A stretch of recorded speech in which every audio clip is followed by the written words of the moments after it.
Gold trusted gold buyers మీరు తాకట్టు పెట్టిన బంగారాన్ని విడిపించి ఈ రోజు ఉన్న మార్కెట్ ధరకు కొనబడును. ఇప్పుడు అనుకుంటుంటారు జనరల్గా ఒక వ్యక్తి సక్సెస్ అయ్యాడంటే వాళ్ళకే ఉంది, వాళ్ళ వెనక చాలా ఆస్తి ఉంది, డబ్బు ఉంది, లేకపోతే వాళ్ళ వెనక ఏదో బ్యాక్గ్రౌండ్ ఉంది, oh it's easy for them అంటారు. ఏ బ్యాక్గ్రౌండ్ లేదు మీకు, కనీసం ఆస్తిపాస్తులు కూడా అంత గొప్పగా ఏమీ లేవు. You started completely with zero. Almost అనుకోండి హైదరాబాద్కి వచ్చింది జీరో. అండ్ మీరు ఉన్నది అసలు సినిమా ఇండస్ట్రీకి సంబంధం ఏమాత్రం లేని ఒక ఫీల్డ్, ఆటోమొబైల్ ఫీల్డ్ నుంచి వచ్చారు మీరు. అంటే అంటే మీకు ఆ రోజుల్లో అనుకున్నారండి ఒక 15 ఏళ్ల తర్వాత 20 ఏళ్ల తర్వాత ఇలా నేను ఇంత సక్సెస్ అవుతాను, నాకంటూ ఒక పేరు ఉంటుంది, నాకంటూ ఒక రికగ్నిషన్, అంటే any did you dream at least? కనీసం థాట్ కూడా లేదు. డ్రీమ్ అంటున్నారు మీరు, థాట్ కూడా లేదు. మా ట్రావెల్ ఇక్కడ వరకు వస్తుందని నాకు నా ఊహలో కూడా లేదు. ఓకే. సో ఏదొచ్చినా ఇదే భగవంతుడు ఇచ్చిండే, ఇది అసలు ఇంపాసిబుల్.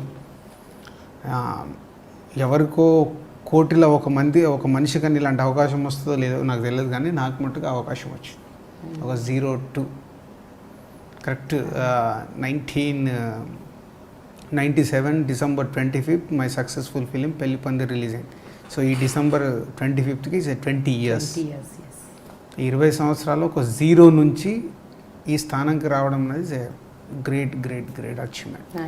అయితే అంతకుముందు మీరు తిన్న ధక్కా ముక్కల గురించి ఒకసారి మాట్లాడుకోవాలి. 1996లో మీరు హర్షిత ఫిలిమ్స్ అని పెట్టారు. కరెక్ట్. 1 yearలో 3 సినిమాలు తీశారు. ఆ 3 సినిమాలు అట్టర్ ఫ్లాప్ అయ్యాయి. డిస్ట్రిబ్యూషన్ రైట్స్ తీసుకున్నారు. ఆ 3 సినిమాలు పోయాయి. 3 సినిమాలకు దాదాపు ₹1,00,00,000 కంటే ఎక్కువ, 80 lakhs పోయింది, ఆల్మోస్ట్ 1 crore యూ లాస్ట్. అప్పుడు ఏమన్నా మీరు పెద్ద స్థితిమంతులు కూడా కాదు, పెట్టిన డబ్బు రావటం కాకుండా పోయాయి ఇంకా ఎక్కువగా. So you almost went into loans, అప్పుల్లోకి వెళ్ళిపోయారు. సో అప్పుడు ఆ క్షణం ఏమనిపించింది? కంటిన్యూ అవుదాం అనుకున్నారా, వెళ్ళిపోయారు? ఇప్పుడు ఆల్మోస్ట్ బ్యాక్ వెళ్ళిపోయానండి. అప్పటికి 80 lakhs పోయింది, 40 lakhs మా ఇన్వెస్ట్మెంట్ ఉండే పోయింది, 40 lakhs అప్పు ఉంది. సో బ్యాక్ వెళ్ళిపోయి మా ఆటోమొబైల్ ఫీల్డ్లోనే, సో ఏదో మళ్ళీ అప్పు కట్టాలి, ఇంకా వేరే ఆప్షన్ లేదు. అప్పుడే అప్పు నుంచి వస్తున్న ప్రెషర్స్, హారిబుల్ స్టేజ్ అది. ఇటు మా రన్నింగ్ బిజినెస్ని హోల్డ్ చేయాలి, అప్పులు కట్టాలి.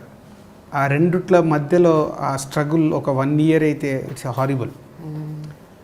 పోతే అక్కడ నేను అందుకే మనుషులు మన నిజాయితీగా ఉంటే ఏదో ఒక రోజు భగవంతుడు మనకు టర్నింగ్ ఇస్తాడనే దానికి నా లైఫ్లో జరిగిన ఇన్సిడెంటే. అరుంధతి అనే సినిమా అప్పుడు కాస్ట్యూమ్ కృష్ణ గారు తీస్తే 36 lakhs కొన్నాం. అరుంధతి ఏ అరుంధతి అండి? అప్పుడు సౌందర్య క్రాంతి కుమార్ గారు 36 lakhs కొన్నాం. రిలీజ్ రోజు 34 lakhs కట్టాము, 2 lakhs లేదు. 34 lakhs కడితే సినిమా రిలీజ్ అయింది, డిజాస్టర్. మొత్తం డబ్బు పోయింది, 0. 34 lakhs పోయింది. అండ్ అప్పుడు ప్రింట్ అండ్ పబ్లిసిటీ ఉండేది, అవన్నీ కలిపితే టోటల్ మొత్తం పోయింది అన్నట్టు. అయ్యో. 4th డేనో 5th డేనో నేను కాస్ట్యూమ్ కృష్ణ గారికి ఫోన్ చేస్తే ఆయన ఫోను అవాయిడ్ చేయట్లేదు. అంటే జనరల్గా ఒక ప్రొడ్యూసర్ డిజాస్టర్ అయింది, ఇప్పుడు డిస్ట్రిబ్యూటర్లకు సమాధానం చెప్పాలంటే చిన్న ఉంటుంది. బట్ నేను పట్టుకొని వెళ్ళి కలవాలని అంటే ఆయన ఏదో ఫ్లాప్ అయింది కాబట్టి వచ్చేదని అడుగుతారేమో వెళ్ళి నేను కవర్ ఇచ్చాను. 2 lakhs అది బ్యాలెన్స్ 2 lakhs. అదేంటంటే సార్ మీకు 36 lakhs కదా కమిట్మెంట్, ఆ 2 lakhs ఇవ్వాలి కదా అని ఇచ్చాను. సో ఇండస్ట్రీలో ఒక్కరే మొదటి ఆఖరి వ్యక్తి అంటారు, ఇండస్ట్రీలో జరగదు మామూలుగా అది.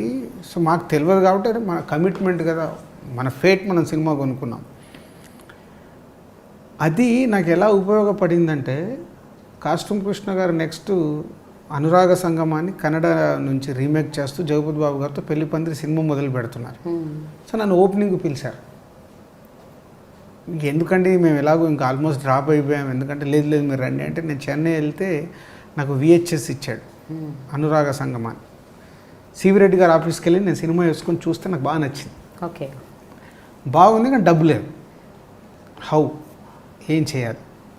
హైదరాబాద్ వచ్చిన తర్వాత శిరీష్ గారిని, లక్ష్మణ్ గారిని, మా బ్రదర్స్ని అందరినీ కూర్చోబెట్టి ఎలా చెప్పాలో కూడా నాకు ధైర్యం సరిపోవట్లా, కానీ నచ్చింది, ఇది చేస్తే బాగుంటుందనే ఫీలింగ్ ఉంది.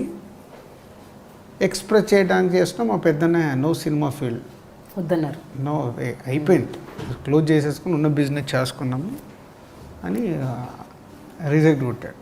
సో మళ్ళీ శిరీష్ లక్ష్మణ్ ఫస్ట్ కన్విన్స్ చేశాను, నెక్స్ట్ మా చిన్నన్నయ్యని కన్విన్స్ చేశాను. లేదు ఇది ఫైనల్ అటెంప్ట్. నాకెందుకో నా సిక్స్త్ సెన్స్ చెప్తుంది మనం సెలెక్ట్ చేసింది తప్పు కాదు, తప్పులు జరిగాయి, ఇది అవి ఏది నాకు కథ తెలియదు, ఇది నేను సినిమా చూసాను, ఈ సినిమా ఆడద్దు అనిపిస్తున్నాను.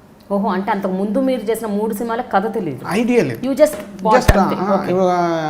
కాస్ట్యూమ్ కృష్ణ గారు వెనకాల ఏమేమి సినిమాలు తీశారు, బా సినిమాలని కాస్ట్యూమ్ కృష్ణ గారు. సో సివి రెడ్డి గారు డైరెక్టర్ అమ్మ నాన్న కావాలి అని ఒక సినిమా, సాయి ప్రకాష్ గారు 3 ఇట్లు తీశాడు. ఇంతే అనాల్సి, అంటే డైరెక్టర్ 3 ఇట్లు తీసాడంటే బాగా తీస్తాడు, ఈ ప్రొడ్యూసర్ సినిమాలు బాగున్నాయండి. అలా కొన్నవి అమ్మ నాన్న కావాలి అండ్ అరుంధతి. ఓకే, నచ్చితే మా చిన్ననే మెల్లిగా కన్విన్స్ అయ్యాడు. సరే కాస్ట్యూమ్ కృష్ణ గారికి ఫోన్ చేసి, సరే ఏం చేయమంటారు, నచ్చింది నాకు, మరి డబ్బులు లేవంటే మీరు ఎంత చేయగలుగుతారో మీరు అంత డబ్బు రెడీ చేసుకోండి, షూటింగ్ స్టార్ట్ అవుతుంది అంటే. ఇక్కడ జూ పార్క్లో షూటింగ్ జరుగుతుంటే వెళ్ళాను. వెళ్తే కాస్ట్యూమ్ కృష్ణ గారికి పార్ట్నర్స్ ఉంటే కల్పించాడు. సో రాజు గారికి చేయాలంటే వీళ్ళకి పెద్ద ఎక్స్పీరియన్స్ లేదు కదండి, మనకు వేరే ఆఫర్లు ఉన్నాయి, అవి ఆఫర్లు అంటే లేదు నాకు ఈయనకు చేయాలి, ఏం చేస్తారని చెప్తే ఒక రేటు 65 చెప్పారు. 60 lakhsకు ఫైనల్ చేశాను, కానీ డబ్బు లేదు. దగ్గరే మాకు జూ పార్క్కి షాప్ దగ్గరే, సిద్ధంబర్ బజార్లో షాప్కి వెళ్ళిపోయి అందరికీ చెప్పా, బ్రదర్ని ప్లస్ వాళ్ళని పిలిచి 60 lakhs ఫైనల్ చేశా. వాళ్ళు ఇప్పుడు 6 lakhs కట్టమంటున్నారు, తర్వాత ఒక 6 lakhs, అలా 4 ఇన్స్టాల్మెంట్లు ఇచ్చారు. 24 lakhs కట్టాలి, రిలీజ్కి 36 కట్టాలి. ఓకే, వీడు ఫస్ట్ 6 lakhs ఆర్గనైజ్ చేయాలి.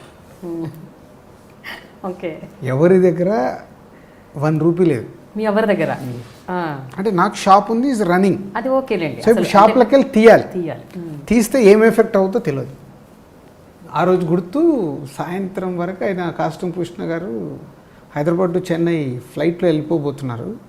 7కి ఎప్పుడో ఫ్లైట్ ఉంది. మధ్యాహ్నం నుంచి ఫోన్లు చేస్తున్నారు.